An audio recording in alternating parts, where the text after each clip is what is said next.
So I don't know if I should say good morning, because it might not be morning in your area. I'm very aware that we do have people from other parts of the world joining us today as well who has registered.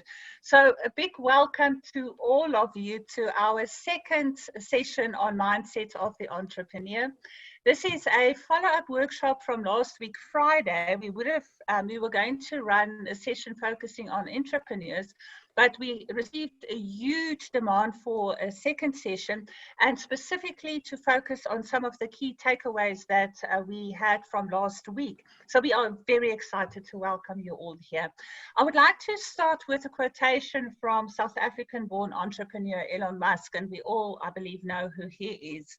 He's made many valuable statements, and one of the very applicable ones that fits in today's workshop is, he said, mindset is what separates the best from the rest when it comes to the mindset of the entrepreneur. And it is on the back of that quotation that we decided to focus on our topic today, and that we will focus today on learning that our capacity to think clearly relies on our ability to quieten the noise in our minds, in our heads, and in our hearts. And this will help us then to gain clarity on our purpose, perspective, frame of reference, and our intention as an entrepreneur.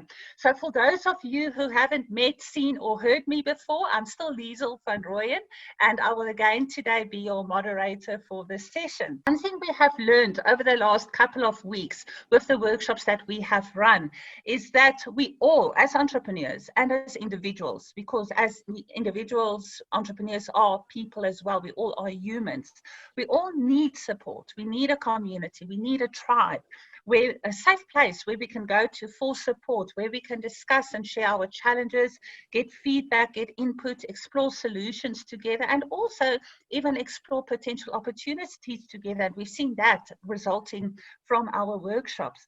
So today, our focus will be on developing an introduction and an introductory understanding of the cause and effect relationship between actions, our thoughts, and our feelings, and also the impact that stress has on our ability to think. And I think when I said that, I immediately reflect back on the impact stress has had on my ability to think, and still has sometimes, and how we can then translate that stress and worry into drive and purpose. Now, we are very fortunate to have one of our team members here who's been part of our community, psychologist, coach, speaker, and author Lloyd Ripley Evans. And our Lloyd will provide us with an introduction to this topic today. And when we go into our breakout sessions, we will further workshop that there, as I've indicated before. But before we get to that introduction and to the breakout sessions, please enjoy this session. And Craig, I will now hand over the floor to you. So for an introduction to the overview of the entrepreneurial brain framework, which is our framework for democratizing entrepreneurship. Thank you, Craig. Awesome. And it's your framework, everybody. So thanks very much, Liesel. Thanks for that intro. I'm going to be quite brief. Most of you know me, but for those that don't know me, I'm Craig Blanche. I'm a bit of a serial entrepreneur, and I've worked with many of you, but I'm excited to work with some new faces along the way. So let me share with you the entrepreneurial brain intro, and this is a very short intro. Purposely so that, because many of you have seen this, but if you haven't seen it, we'll also share it on the YouTube channel, and please participate in the YouTube channel. Let me just check what I've got there. The customers that the entrepreneur exchanges value with. Got to go to the beginning. Good morning. This is a very brief introduction to the entrepreneurial brain. The entrepreneurial brain is our framework for democratizing entrepreneurship, which is essentially about increasing financial inclusion, improving economic development, and making it easier for people to make money at the end of the day. And our massive transformative purpose is to democratize entrepreneurship, so make it more accessible and easier for people to earn an income and succeed as entrepreneurs. The framework consists of two aspects. So the one aspect is an emotional aspect, and it's kind of phases that you go through: fear, enlighten, adapt, solve, and ascend are those phases. And then the other aspect is the pathways that we see. The critical pathway being mindset, and then team practices and resources on the one hand, and customer skills and solutions on the other hand. So let's have a quick look at these phases or emotions. The first emotion that any entrepreneur has at various times is fear. The fear of change and the unknown, resistance to flexibility, adaptability, and limited brain plasticity, and the courage to explore. Then they start to be enlightened, and there's an awakening to new possibilities, new opportunities, understanding new technologies, and adopting a new mindset based on exponentiality, abundance thinking, and a massive transformative purpose. Then you begin to adapt, fueling creativity, generating ideas, experiment, and learning what works and what doesn't in a particular context. And from the current frame of reference, testing the pitch, even disrupting yourself and pivoting through further learning and improvement. And then you solve, you prototype solutions, validate them for customer, product, and market fit, and continually improve through customer value attribution and tenacious improvement. And finally, you transcend to launch and grow your customer base, scale your business with the right offering, and enhanced market access. So let's just have a look at the pathways in a little bit more detail. So we've already touched on mindset being absolutely critical. And this is about the clarity of purpose and perspective and the frame of reference and intentionality of the entrepreneur. Then there's the way you work. So that's team practices and skills. Team is about the people that you collaborate closely with for shared value. Practices are the modern methods for extracting and sharing value. And the skills, obviously, are the essential skills that leverage the capabilities that you need to create value in terms of the way you work. Then your value offer is about customer, resources, and solutions. So these are the customers that the entrepreneur exchanges value with.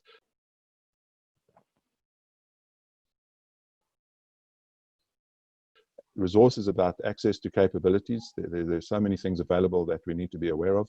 And solutions is the initial high level capabilities, such as anything as a service.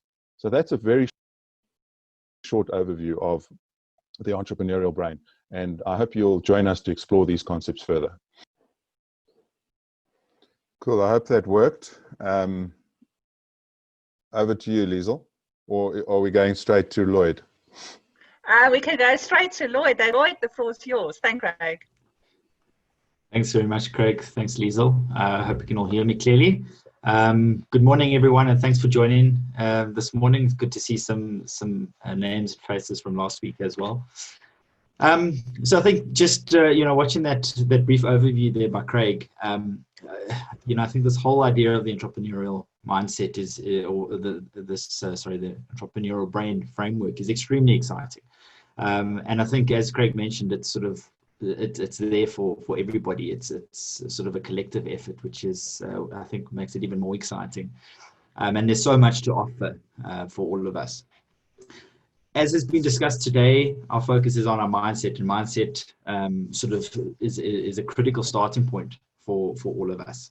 So, Liesel mentioned the sort of definition for the entrepreneurial mindset a little bit earlier, which is the clarity of purpose, perspective, frame of reference, and intentionality. And I think if we just sort of reflect on that point, I'm sure we can all agree that definition relies or relates heavily to our ability to think. We have to be able to think clearly to understand, our purpose, perspective, and so on. So our ability to be able to think clearly and think differently is, I think, what makes entrepreneurs different and special. It's a different way of thinking and a new and exciting way of thinking. We want to help develop and enhance that. But very, very important is we need to consider and understand some factors that affect our ability to think. Because just because we've got the skills to think doesn't mean that we can always access those skills. And two important considerations here are stress and our emotional space.